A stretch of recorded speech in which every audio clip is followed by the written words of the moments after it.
ሰላም እንዴት ናችሁ? የጌታ ቤተሰቦች፣ ዛሬ ስለ እግዚአብሔር ፈቃድ በክርስቶስ ኢየሱስ ለእኛ ስለተሰጡን ፈቃዶች የምንመለከት ይሆናል። ስለ እነዚህ የእግዚአብሔር ፈቃዶች ማወቅ በየዕለቱ የእግዚአብሔርን ፈቃድ እያደረግን ለመኖራችን ወይ እንድንኖር በጣም የሚረዱን ወሳኝ የሆኑ ነጥቦች ናቸው። ስለዚህ እነዚህን ነገር ማወቅ የግድ ያስፈልገናል። የእግዚአብሔር ቃል በአንደኛ ተሰሎንቄ ምዕራፍ 5 ከቁጥር 16 ጀምሮ እንዲህ ብሎ ይናገራል። ሁል ጊዜ ደስ ይበላችሁ፣ ሳታቋርጡ ጸልዩ፣ በሁሉ አመስግኑ፣ ይህ የእግዚአብሔር ፈቃድ በክርስቶስ ኢየሱስ ወደ እናንተ ነውና ብሎ ሐዋርያው ቅዱስ ጳውሎስ ለተሰሎንቄ አማኞች ይህንን መልእክት ጽፎላችኋል። እንግዲህ በመጀመሪያው እንዳየነው ሁልጊዜ ደስ ይበላችሁ ብሎ ይናገርልናል። ይህንን ሐሳብ ደግሞ በሚናገርበት ጊዜ ሁልጊዜ በጌታ ደስ ይበላችሁ ብሎ የተናገረበትን ክፍል እናነሳለን። ይህም ደግሞ በፊልጵስዩስ መጽሐፍ ምዕራፍ 4 ከቁጥር 4 ላይ ይህንን ሐሳብ ያነሳልናል።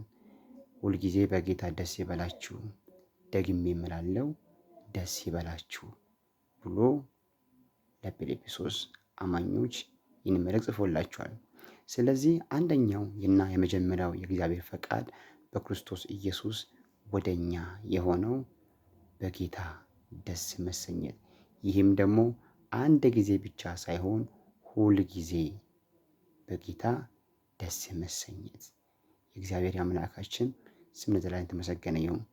ሁለተኛው ደግሞ እንዲህ የሚል ነው፣ ሳታቋርጡ ጸልዩ ብሎ ይናገራል። ሳታቋርጡ ጸልዩ ማለት ዘወትር በእግዚአብሔር ፊት መጸለይ፣ ዘወትር በመንፈስ መሆን ማለት ነው።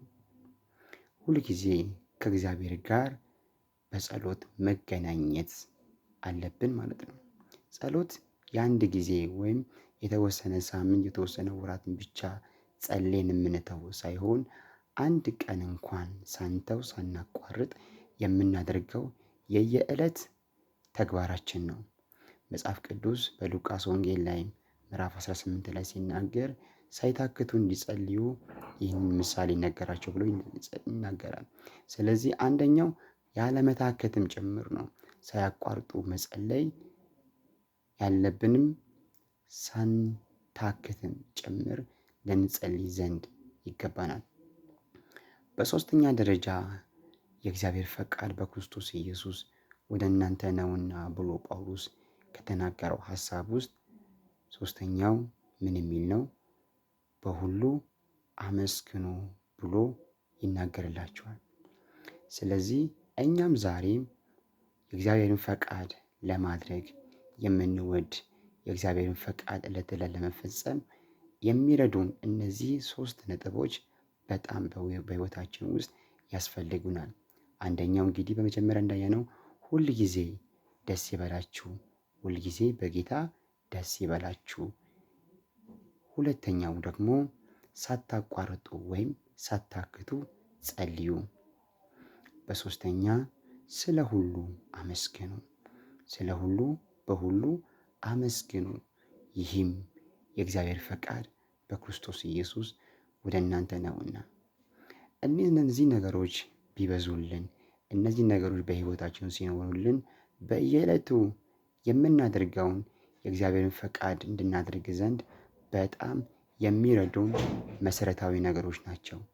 አንድ ሰው የእግዚአብሔርን ፈቃድ እያደረገ ነው ብለን ስናወራ እነዚህ ነገሮች 3ቱ ነገሮች በዛ ሰው ሕይወት ውስጥ መታየትና መገለጥ አለባቸው። ሌላኛውና ተጨማሪ ሐሳብ የማነሳው የእግዚአብሔርን ፈቃድ ለማድረግ የምንወድ ልንሆን ዘንድ ይገባናል። መጽሐፍ ቅዱስ በዮሐንስ ወንጌል ምዕራፍ 7 ከቁጥር 7 ላይ ሲናገር እንዲህ ብሎ ይናገራል። የእግዚአብሔርን ፈቃድ ለማወቅ ወይም ለማድረግ የምትወድ ቢሆኑ ኖሮ ትምህርቴ ከወዴት እንደሆነ ታውቁ ነበር ብሎ ይናገራል።